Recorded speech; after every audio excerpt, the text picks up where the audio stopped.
Greetings. Hi, I'm Dr. Julie Esparza Brown, and with me is my dear colleague, Dr. Amanda Sanford, and we are from Portland State University. And today we will be offering you a presentation entitled The PLUSS Framework, Adding Culturally and Linguistically Aligned Supports for Multilingual Learners Across the Continuum. Here's a link to the presentation slides. And here is our project staff. So along with Dr. Sanford and myself, Dr. Sheldon Lohman is a co-investigator on our grant project that sponsored the PLUSS work. And you'll see our various colleagues here at the bottom row from Portland State University that have played an important role as well. Here are the lesson objectives or the presentation objectives that you can read for yourself. And basically, we'll be going over PLUSS and we'll be sharing with you a practical application of it. So multilingual learners, even though we lump them together and call them by multilingual learners or English learners or emerging bilingual students, whatever the term is, what we need to remember is that they are a very heterogeneous group of students with unique educational needs. And as you can see, we have newcomers, we have students with interrupted formal education, we have English learners that have since exited ESL programs and no longer need language supports. We have students that are continuing in ESL, ELD programs, and long-term language learners that have been in an ELD program for more than 7 years. And we have students, of course, that are language learners in special education, many groups of students. But what's important to know is that of the language learners in the United States, 72% are actually US born as compared to foreign born at 28%. However, this group, English or US born multilingual students, are the ones that are experiencing the lowest achievement or academic achievement outcomes. And this really is a systems problem, not an individual student capability problem. So I like this cartoon because it really helps us to understand the context of today's classrooms. So the teacher says, today we're going to talk about stars. And as you can see, the students' schema bubbles are all over the place. A rock star, a sun, a planet, estar, so in Spanish, a Spanish word, a starfish, a Star of David. So within our classrooms, the contexts are so diverse that how do we ensure that we're all on the same page when we use language? So that's the key, is really making the language that we are using and the context of that language clear. So I want to start with some beliefs and agreements, and I'm sure everybody agrees to this first bullet. Every child has a right to learn to read. Unfortunately, we are not we're not reaching all students to ensure that they are literate, given the latest NAEP or the nation's report card results. So it is up to us to ensure that we are able to meet the needs of all students so that they develop strong reading skills. And this requires explicit instruction in foundational literacy skills for all students. But these skills have to be taught alongside comprehension strategies and not siloed, right? Students need to understand both individual words and how the words create meaning in connected text. True literacy emerges when students can navigate both the skills and the mechanics of reading and the richness of language comprehension. And in this way, they learn to read the word and the world, as coined by Freire and Macedo in 1987. But it really highlights the fact that reading opens the world of knowledge to all students. Okay, Does this look familiar? So I'm sure many of you are familiar with the uh, multi-tiered system of support triangle, where tier one is general core instruction, tier two targeted interventions, and tier three intensive interventions. Next, Amanda will share with you our conception of the triangle. Thanks so much, Julie. And this conception of the triangle was based on work that Julie and I did with Dr. Donna Sacco. So we want to thank her for her work here as well. This is a triangle that shows MTSS with culturally and linguistically aligned practices. So we're really thinking about how do we need to integrate culture and language across all the tiers. So along the left here, we have database decision-making with a culturally and linguistically aligned lens. That includes at tier one that will do universal screening, including disaggregating data by student groups and including language assessments of data at all tiers. So as you look at the triangle here, you can see we are wrapping the triangle around with MTSS as a proactive system, database decision-making, and culturally and linguistically aligned evidence-based practices. We also recognize at all tiers of instructional support, we can have students at all levels of language proficiency, from beginning, level 1, to emerging, all the way to fluent. And so we need to assess students' language needs in order to understand how to support students at all the tiers. As we use that assessment data, then we move up, and when we look at tier two, we will include progress monitoring with a culturally and linguistically aligned lens. That means we are comparing students' performance not only to those high expectations and grade level benchmarks, but we also make consideration to how they're progressing compared to true peers.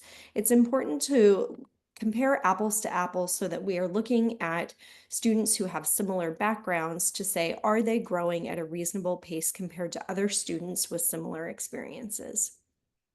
Then we get to tier three with database individualization, and that needs to include diagnostic data and really that cultural context, deep interviews with families to include the student's context so we understand, like Julie talked about, the various different experiences that multilingual learners have before we're making high stakes educational decisions for them. Along the right side, we have culturally and linguistically aligned evidence-based instructional practices. And again, we'll start at tier one. We need to make sure core instruction includes English language development for any students who qualify for as English language learners. That program service has to continue across all tiers. We've worked with schools who have conceptualized this as a tier two intervention, and we want to be very, very clear that ELD is core instruction and that it's an entitlement for every English language learner, even if that student also requires tier two intervention. As we move up the tiers 2 and 3, we want to include that we're using validated intervention programs, and hopefully that research includes multilingual learners. Increasingly, we have more intervention programs that include English language learners, but oftentimes those programs did not include multilingual learners in their study samples. So we need to look for programs that actually have been validated with multilingual learners wherever possible. We also need to include language scaffolds and prioritize programs that have that research with multilingual learners. At tier 3, we need the most intensive validated intervention programs, but we also need to intensify with adaptations specific for individuals with multilingual learners. So if you want to learn more about multilingual learners and MTSS, we have a rubric that was designed with 3 other projects, Project Lay, Project Ellipsis, and Project Elite, that actually unpacks at all the tiers of multi-tiered system of support what's included. And this is a valuable tool for teams to use to evaluate their system. So we'd encourage you to look into that resource and use it at a school level or district level to self-evaluate how well you're meeting the needs of multilingual learners. This information all comes from the brief that Julie Donasacco and I wrote that focuses on using those culturally and linguistically aligned practices in MTSS. And you have a link to that brief. You can use the QR code. And we really unpack each of those levels if you're interested in learning more. Julie, I'll hand back to you. Great. Now we're going to talk about what does instruction look like across the tiers for multilingual learners? So we're going to share with you, as promised, the PLUSS framework that Amanda and a former student of ours, Miranda Turner, and I created in 2012. And basically, we culled the literature to look for best practices for the instruction of multilingual learners. And we were able to then kind of categorize the practices into this acronym called PLUSS. So the components of PLUSS are P, pre-teach critical vocabulary and language, prime, background knowledge, and make cultural connections. L, language modeling, instruction, and opportunities for practice. U, use visuals and graphic organizers. S, systematic and explicit instruction, and then a second S, strategic use of native language culture, teaching for transfer, and translanguaging. So as you can see, these are all kind of common approaches to instruction, but putting them into one acronym will help us remember all of those important scaffolds and supports for language learners. So we want to talk about why we created this. So historically, the intersections of race, multilingualism, disability, and culture have often led to students' abilities and brilliance being underestimated. And we want to make that really clear. When we see these achievement gaps, it's not an issue with the students. It's really a systemic issue. And these traditional and siloed approaches have not worked to address the complex learning needs of multilingual learners. So thus, the PLUS framework is a solution in that we incorporate and integrate the instructional supports into cohesive lessons that acknowledge students' full linguistic repertoire in one or two or more languages and their cultural assets, while addressing some specific learning supports and goals. So this coordinated approach can also help in that age-old question, is it a learning difference or a learning disability or a language learning difference? Next slide. So again, PLUS is an evidence-based overlay for instruction and intervention programs that aligns with the experiences of multilingual learners. It's not a replacement of instruction, but it is an enhancement of instruction that is already in place, hence the acronym PLUS. It's Instruction Plus. It integrates effective evidence-based practices into core instruction, supplemental interventions, and even specially designed instruction because it merges skill and language development to make meaning using students' assets. And to summarize, it's unique in that it incorporates systematic and explicit instruction and evidence-based practices for multilingual learners that can be applied across the tiers and used with any instructional languages. So it's a very flexible framework, and we'll be delving into this throughout the remainder of the presentation. Okay. So we have some ebooks that really bring it to life at this website.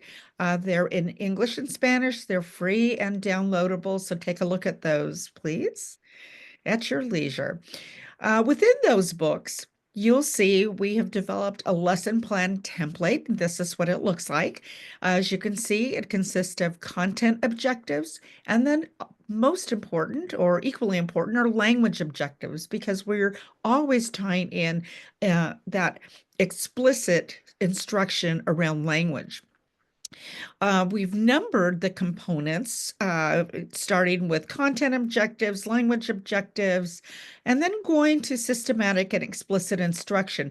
This may be an intervention program that you have on your school shelves. It could be a scripted intervention program that does a good job of teaching skills, but doesn't necessarily have enough language scaffolds, and it assumes mainstream background knowledge that students may not possess.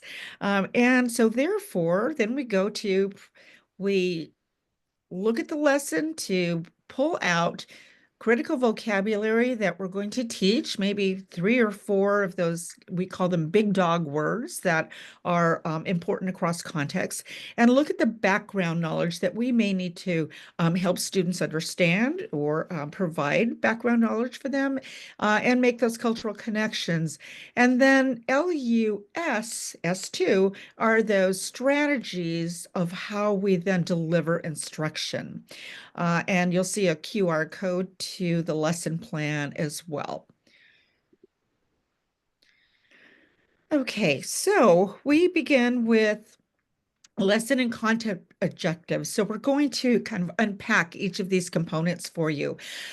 So there's critical questions for us to consider, and that is to start a lesson. What is it that students will know or be able to do as a result of the lessons? And this is linked to state standards. And we ask ourselves, how will we know if they've done it? And what language do students need to communicate their content knowledge? So we need to know what are students' current level of language proficiency, and you gather that information from ELD specialists. So Here, go ahead.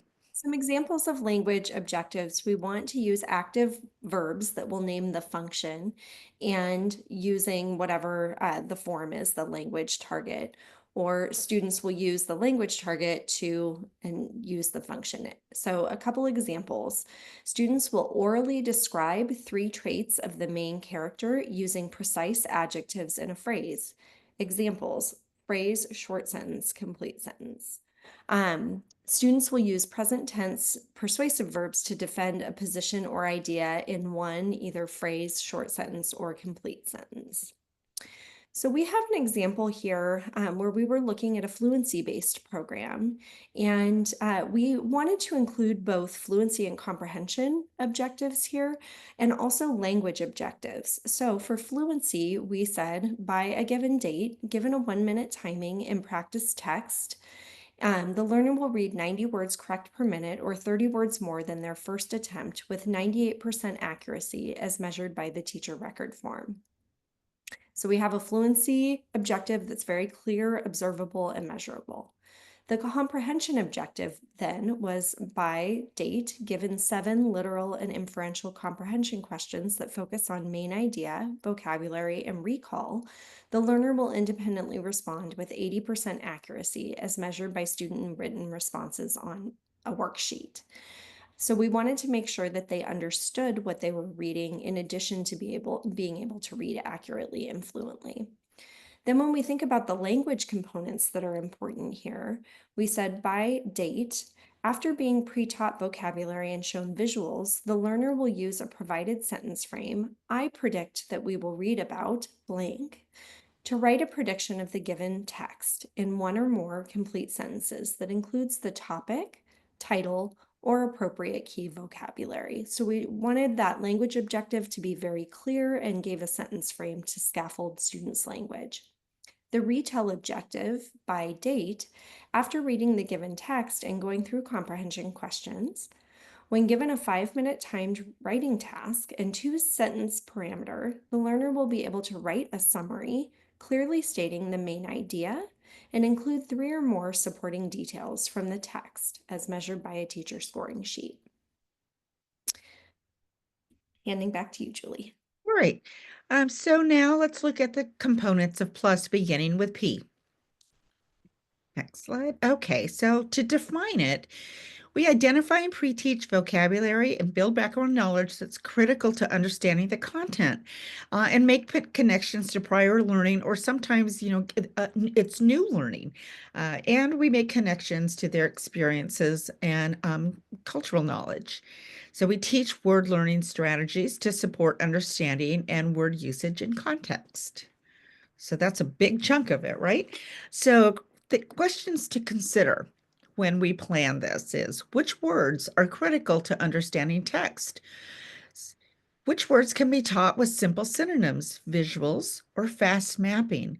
And are there words that need to be taught deeply? So these are two different contexts. So as I said, or concepts, sorry, but as I had indicated before, we want to pick maybe 3 or 4 words that are critical to the lesson, that are generally going to be, usable across content areas that we want to teach deeply and spend some time with. But there will be words that we just need to identify and define quickly for students because they need to understand about 98% of words in a text in order to have good comprehension. So those we might just simply show a picture of or just give a quick definition. So we want to identify for ourselves what strategy will we teach students to identify unknown words and clarify meanings? Is it going to be that deep learning or the quick definition? Excellent. And Julie alluded to this in terms of examples for teaching vocabulary, that we can go all the way from the fast mapping strategy, providing a quick fast map that takes 5 seconds or less, just to make that brief connection for students. We can teach students to flag and identify unknown words, and this is a strategy that we taught in one of the interventions that we ran, was having students pre-read the text and highlight words that they didn't know. And then when they read the story with the teacher, they were able to give a quick signal that they didn't know a word and the teacher could quickly define it.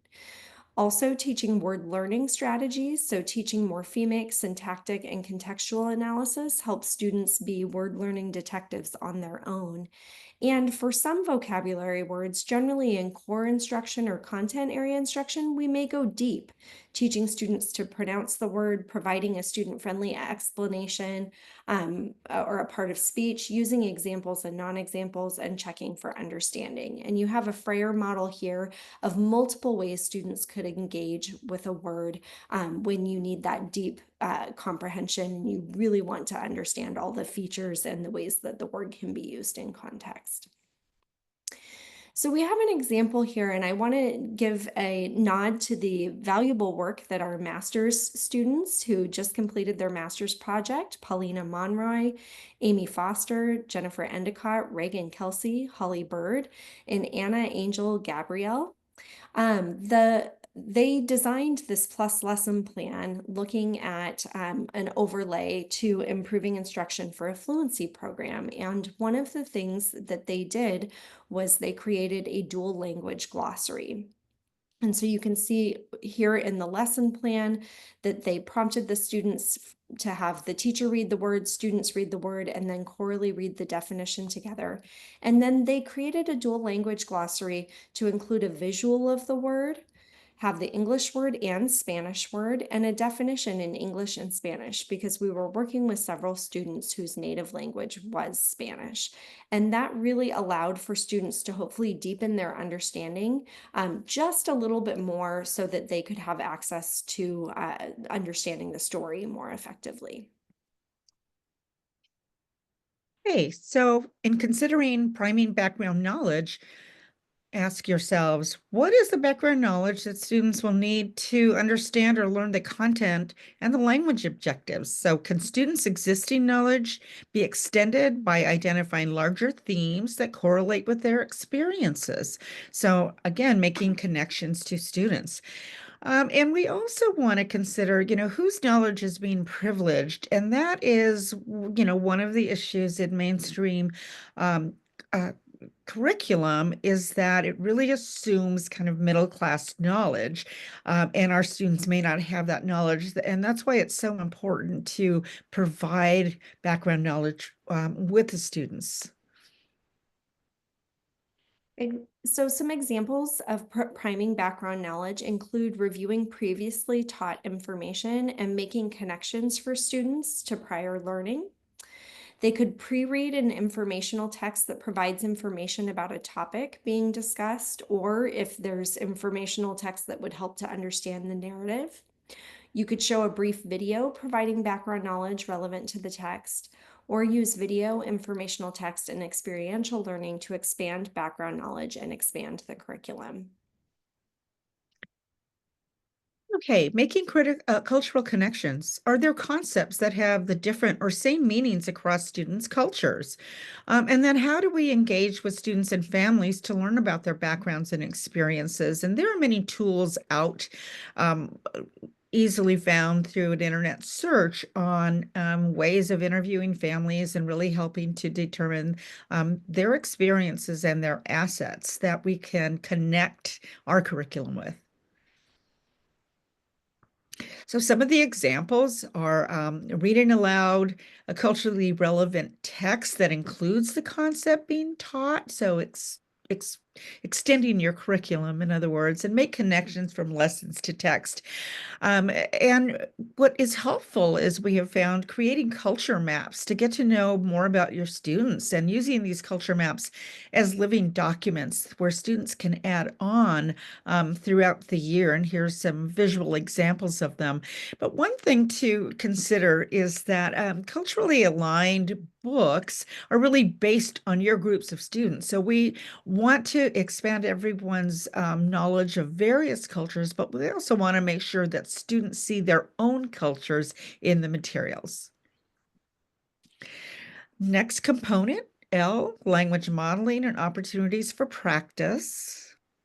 And the definition is we provide language instruction across all of the components of language, phonology, morphology, syntax, semantics, and pragmatics at the word and sentence level to understand content. So teacher models the appropriate use of academic language, then provides structured opportunities for students to practice using the language in meaningful contexts. Next slide. And the questions to ask yourselves. How can I model and support students' responses to facilitate the use of academic language? And what structured opportunities to practice using language in meaningful contexts do I provide? And most importantly, those 5 components, how do I develop all 5 language systems at the word and sentence level? There are some examples that Amanda will share. Yeah. So here are the examples of language modeling and opportunities for practice that we've used. What we want to do is make brief and regular connections to language systems in terms of pronunciation, function, the parts of speech, morphemes' impact on word learning. So we use sentence frames as models to support students' expressive language and can chunk steps of a complex process and use a corresponding template for students to complete to reduce cognitive and linguistic loads. So a sentence stem could be verbal. It could also be something as similar as something that we write on a sentence strip. I selected the blank. Here was first, second, or third picture because, and a student could say, I agree because, or I disagree because.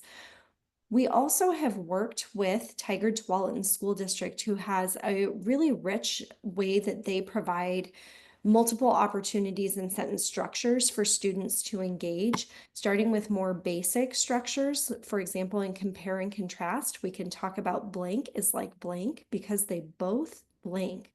And they can progress to more complex language, or just as blank, so do blank. Thinking of a more sophisticated way to share the information. And contrasting, we could say blank, however blank, or one difference between blank and blank is that blank, but blank. So we are giving essentially the skeleton so students can fill in the content knowledge. And what we find is for both multilingual learners and English speakers, this levels up the rigor of the academic discourse that they have. And it's really powerful when you see kindergartners through 5th graders using these sentence stems across and sentence frames across contexts. It really becomes something that they take ownership with. Another example of this in the intervention program that we used is we created table tents to make predictions. And we had the prediction, I predict that we will read or learn about blank. And then we also included that in Spanish. Yo predigo que vamos a leer o aprender sobre. This allowed for students to understand what they were saying. We had some students who were quite Spanish dominant, so this helped to build that bridge from Spanish to English, understanding that you can make a prediction in both languages. That's a concept that transfers, and then we give them the specific language in an individual language. And then we also gave them something to summarize at the end of the story. The story was mainly about este cuento es sobre, or in the story it says, el cuento dice. So they have choices about how they can communicate. And this kind of circles us back to their prediction. So we're always thinking about reading as being a meaning making experience, even if our primary goal is to increase fluency. We also have another example of language modeling where the teacher uses echo reading to model fluent reading and improve oral language proficiency. We oftentimes find that if students are learning new words in text and content-specific words, they may not know how to pronounce those words. So it's especially important that teachers can pronounce both complex words and can show proper phrasing so that students learn about the cadence of the English language. So the teacher can read aloud using proper pacing, prosody, and intonation, and then the students repeat it so that they sound like the teacher. And this can be a powerful way to model academic language. The next component, use visuals and graphic organizers. So the definition, pretty simple. Use pictures, graphic organizers, gestures, real objects, and other visual prompts to make clear these critical language and concepts and strategies and make it more comprehensible to learners. One thing to consider, the research is really clear on limit the amount or the different graphic organizers you use. So pick a few ones that are powerful and use those across a year because that provides some structure for students that makes them more powerful. So the critical questions to ask yourselves are, do the visuals capture the target concepts adequately? So oftentimes within the curriculum, the visuals aren't necessarily that useful, or perhaps they're limited visuals.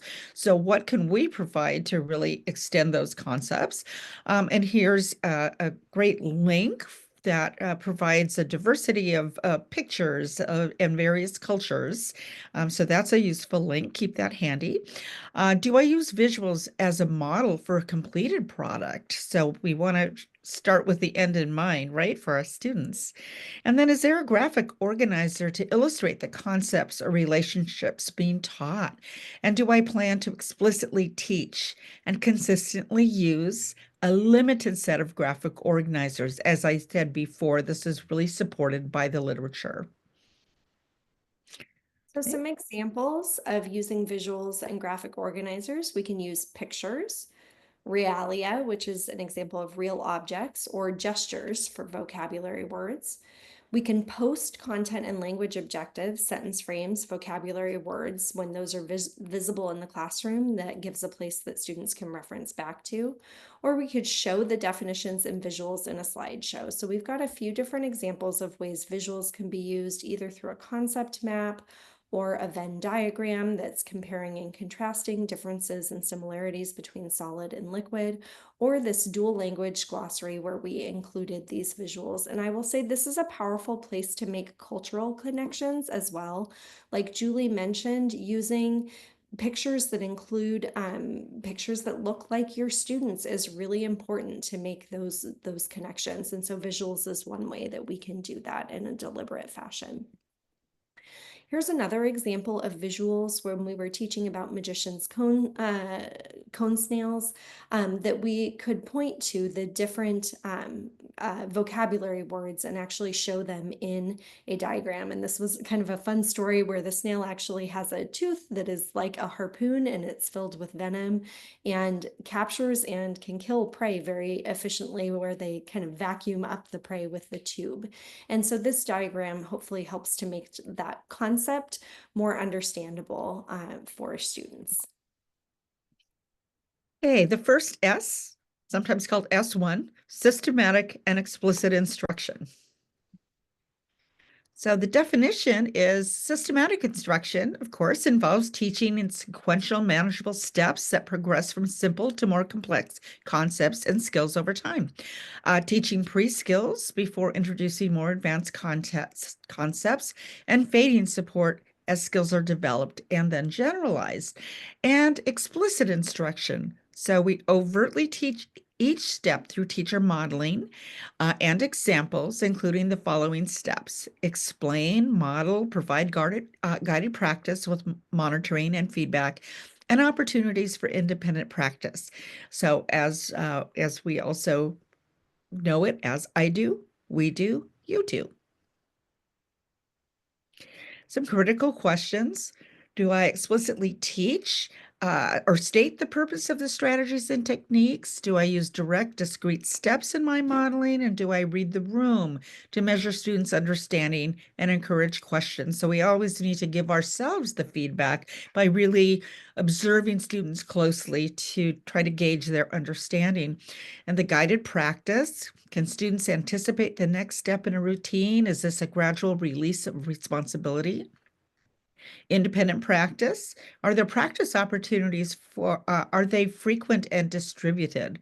And are resources paired to student-specific language needs? So meaning maybe pairing with a student that has stronger language for some support. And then that corrective feedback. Is my feedback supportive and targeted? Do I use questioning to facilitate the acquisition of the concept that I'm teaching? So all, as we know, teaching is a rocket science. It is a difficult skill to learn, and these steps are critical in making instruction clear. So a few examples of explicit instruction and some of the questions for explicit instruction. Have I identified the pre-skills that need to be taught before introducing a new concept? Have I sequenced instruction in manageable steps? Have we worked as a team to evaluate our curriculum to determine whether it systematically introduces, teaches, and fades concepts? And so we have a couple examples. Anita Archer and Charles Hughes' book on explicit instruction. It gives excellent examples of step-by-step instruction, thinking through each of these questions. And these are a couple examples of programs that are developed in both English and Spanish that include very systematic and explicit instruction of phonological awareness and phonemic awareness. So in terms of the examples, the I do is really about the teacher modeling a think aloud. We think about actually opening our brain up to show how we're thinking through. So for example, they could model how to compare and contrast characters in a story. The we do part is teachers potentially asking questions of students and providing sentence frames to help them start to compare and contrast, maybe with a simpler concept. And then the you do step, maybe the teacher asking students to compare and contrast with their partners and then in writing using a graphic organizer. So we're scaffolding the I do, we do, you do steps. So an example of what we did in our research study that we were looking at with the fluency program is that when we asked students to write a retell, we wanted them to think through a variety of steps, identifying the topic, the who or what, identifying what the author is saying about the topic, the who or what, identify the stated main idea, and identify important details. And so we prompted teachers to model for the students what this looked like. And this is kind of those steps highlighted. We also prompted that they could use native language. You could say it first in Spanish and then in English if they wanted to. So we kind of gave some examples with the key details of the magician's cone snail and used that support to support students to write their own summaries. Okay, S2, systematic and explicit instruction. So have students read and connect to key terms in both English and Spanish to build understanding. Again, really building on the assets that the students bring of their own language. Used echo reading to model fluent reading and explicitly teach students how to write predictions and summaries. No, this is S2. So, sorry, still your thunder. Uh, okay. S2, strategic use of home language, culture, and teaching for transfer. What is that? It means identify concepts and contents that students already know in their native language or understand through their culture, to explicitly explain, define, and bridge to new language and concepts in English. And we can use translanguaging strategies. That is really allowing students to use their assets. And it may sound like using both languages within a sentence or within a paragraph, and that is not a language disorder. It really is allowing students to use what they know about language to communicate. And the critical questions, are you supporting students' continued development of their home language, which is critical? And we still, I hear in schools that we're giving the message that no, students only need to be fluent in English. They need to learn English. And therefore, parents are not encouraged to continue that home language development, which is actually incorrect because the most efficient way to learning English is actually through a strong first language uh, foundation. How can you learn about the life and cultural experiences of students? And again, we gave you some examples earlier, like cultural mapping, because you need to know students' experiences in order to make those connections explicit. So, do you know which students' what their home languages are? And you can find that on home language surveys in their cumulative files. Do you plan to teach students to transfer skills and concepts across languages and cultures? So ask yourself questions like if you're teaching skills, which sounds and orthographic patterns are likely to transfer across languages? So you can easily find, again, doing an internet search, um, sounds of students' first languages and start to identify, letters and sounds that are alike across the two languages, that we're building bridges across languages. And then using strategies such as cognates, where the words can look alike and sound alike and have the same definition across two languages. As an example, and I always, Amanda, do you have a good example handy? Um, I'm Putting thinking you on the spot. There's many of them, and right now when I'm thinking about them, Friday and air are very close together. there you go. Right. And there'll be some that are exactly the same across two languages. So building on those is really a helpful strategy. And then allowing students to use their linguistic assets by translanguaging, as we mentioned earlier. So we have some examples of that strategic use of native language and teaching for transfer with our dual language glossaries, where we built the English word, the English definition with the Spanish word and the definition here. So even when there aren't cognates, we can still provide the word and a definition to help students make that connection across languages. We also did that with the sentence frames where we provided them in both languages. And so as we think about these concepts, I want to talk about a broader video self-reflection process that we used as a part of our Project Lay project that we really valued in terms of being able to take these PLUSS strategies and apply them in real contexts. So as a part of this video self-reflection process, we had teachers who were interested in integrating the PLUS framework into their teaching. And what we did is we took a professional development strand, and then following the professional development strand, we met with teachers to plan instruction using the PLUS framework. Then teachers went away for a week or 2 weeks. They recorded themselves teaching. They noted the features that they felt like they were strong with, and also noted students' responses, and then analyzed their instruction and came back together to share out with one another. So you've got a link here to the video self-reflection process. We're actually going to engage in a part of this process with you so you can see how it feels and provide some examples of the PLUS framework in action. So the video self-reflection process, you can find this using the QR code on the previous page, includes each of the PLUSS features, examples of the PLUSS features, a place to note how students were supported, and then you could rate whether something was fully or partially or not in place at all. And one of the things that was really important for us to acknowledge with the teachers is the PLUSS framework is meant to be flexible. So in any given lesson, you may not see all of the components present, and that's okay.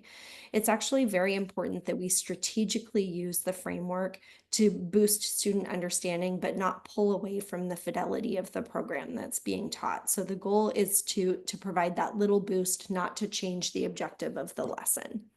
So we would expect to see some components present in any given lesson, and likely some components would be absent. So we have an example of this. This is a co-teaching classroom that we think the ELD specialist and classroom teacher did an excellent job of working together. Sometimes it's even hard to tell who's who in this lesson, where they are working through the guided practice phase of learning the strategy compare and contrast. They also learn the content in Spanish, comparar y contrastar. So you're seeing some language transfer, and when you watch the video, you may catch that some of the vocabulary words are posted in Spanish. This lesson was specifically in English, and so you're going to see the lesson in English, but note the places that you can see transfer apparent in the classroom. So they had an oral language task to compare and contrast a tent and a mansion. And then their comprehension task when they get back to the story is to compare and contrast two characters in the story, El Vaquero, and then they were supposed to do a written compare and contrast. And you can see the objective is posted here. You will see that in the video, that I can compare and contrast characters in a story. And you see nuestras metas, so they've got their goals or their objective here. So some of your look fors, I want you to watch for how is prior knowledge being reviewed and who participates in the review. What kind of language supports are present? Teachers modeling verbally, students practicing. What are the visuals you see posted? And here's an example of visuals that were posted in the classroom. Where is the objective posted? How do they use sentence frames? And what are the ways that they use visuals to talk about the subjects of compare and contrast? You'll also see multiple opportunities to practice through oral reading close and the targeted comprehension skill. And you're going to watch the teachers monitoring and giving feedback, where the teacher drops and listens. And she actually very strategically does this with students that she knows need added language support, and offers both positive feedback and corrective feedback. This is an example of the lesson plan. And again, this is back with the QR code that you can review this more closely if you are interested. And so we are going to watch. And when we did this, we asked for teachers to first watch and tally the opportunities to respond, how many times academic vocabulary was used by the teacher and the students, and writing examples of the students' responses. And then we asked them to do a second review where they went through and highlighted the components of PLUSS and made notes about how the teacher addressed the components and give an overall rating. So we'll let you pick which thing you would like to do. You can tally opportunities to respond, which you can do on any note page, or you could write down the components of PLUSS that you see.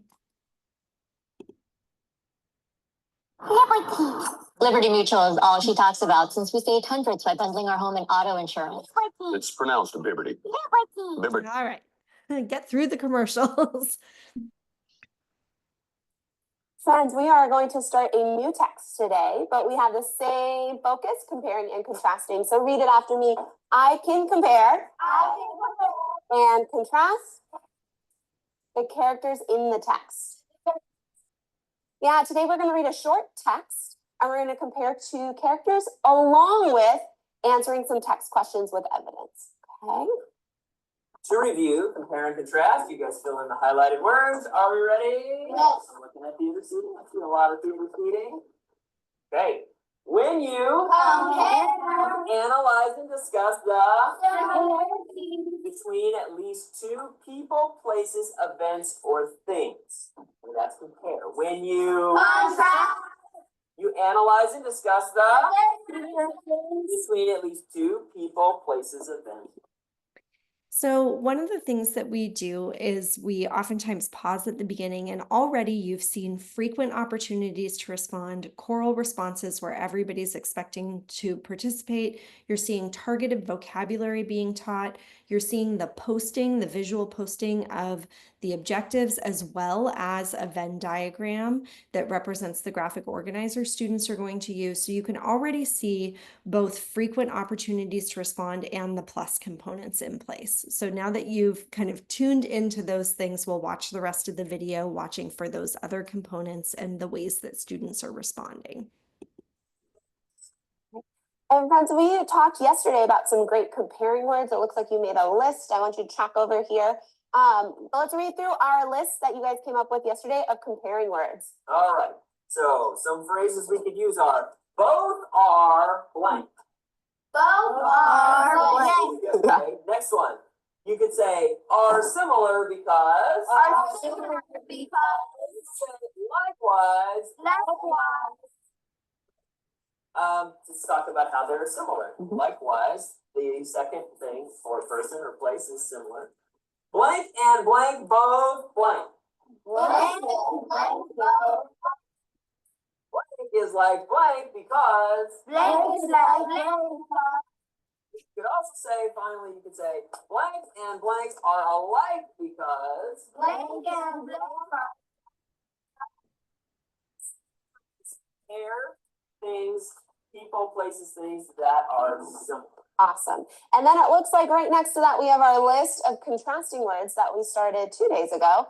And so I'm going to have you read them after me. These are some words that we can use in between our two ideas, people that we're comparing. So we're going to say, however, on the other hand, are different because, but, is different than.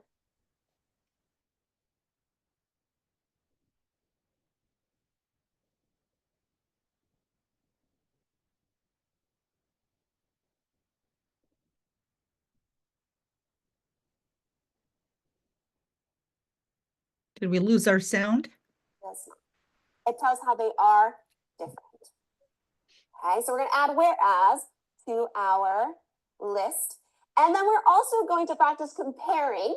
So we're putting these two different functions, two different things that we're doing together today. So we're going to look at a picture in just a sec, two pictures, and we're going to compare and contrast. So we're going to try using alike. What's the word? Alike. And I actually see it already in your list of comparing words.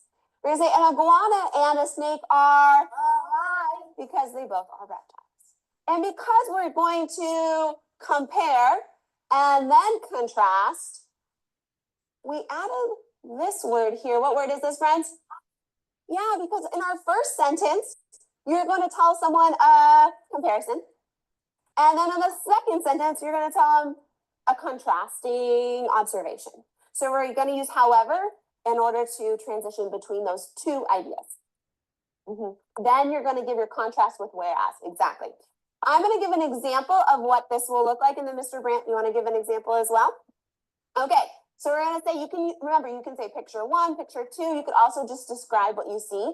I'm going to describe what I see. So I'm going to say the mansion and the tent are alike because they both have windows. However, the mansion can fit many people and has many rooms, whereas the tent can fit less people and only has one room. All right, Mr. Brandt. All right. The mansion and the tent are alike because in both places you can spend the night. However, the mansion has a hard, solid roof on it, whereas the tent has a soft roof on it. All right, my friends. When you have your 1 compare and 1 contrast, I want you to hold up a 2. This is your think time.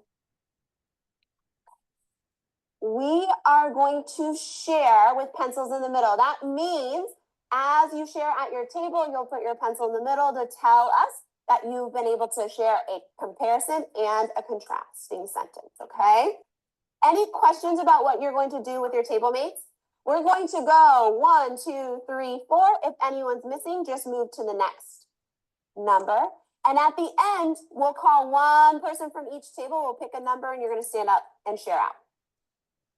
All right, number ones, you're going to start. Ready, set, go. The tent is And the mansion I like because you can stay in them. However, the tent in the mansion or the tent. Wait, the tent, whereas no, you'd say what's special and unique about the tent? The tent.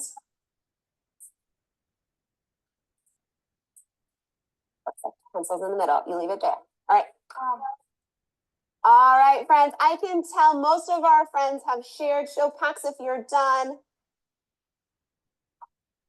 Mr. Brandt, what number are we going to hear from today?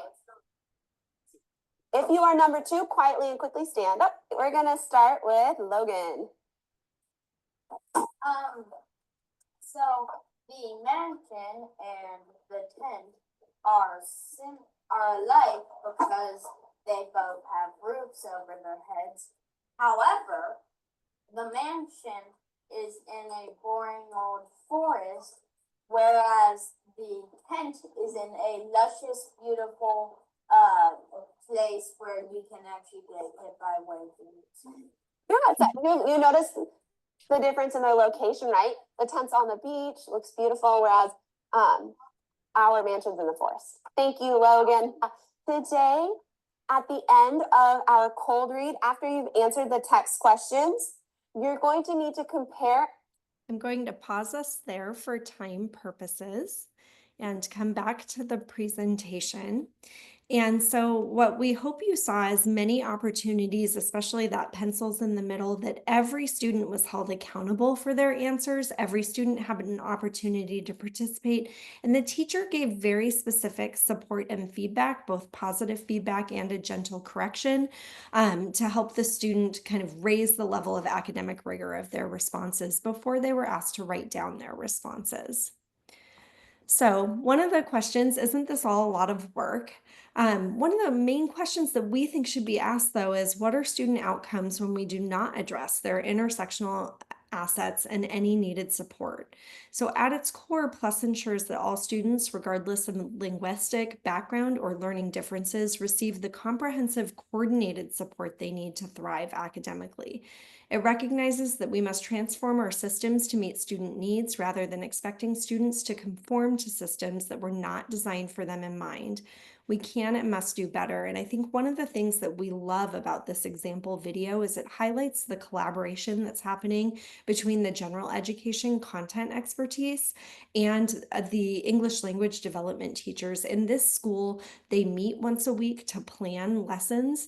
And so the hope is that they plan and do a lesson together that's very powerful for students, but then the core teacher, the general education teacher, can take those strategies and weave them throughout all aspects of instruction throughout the day.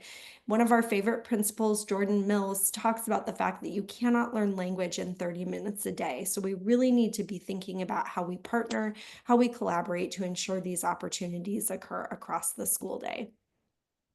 So some resources that we hope will be available for you to do this. We have a website, projectlay.org, where you can look for tools and videos. These instructional videos are posted there, and we hope that they're a rich repository for people to use for their own professional development and learning. We also have our DICE Plus website, where you can find information under educator resources. And we want to thank you and offer our appreciation for your time, energy, and work with the students. You make a difference with everything that you do, and we appreciate the work that you're doing. It's an honor to present here. Thank you.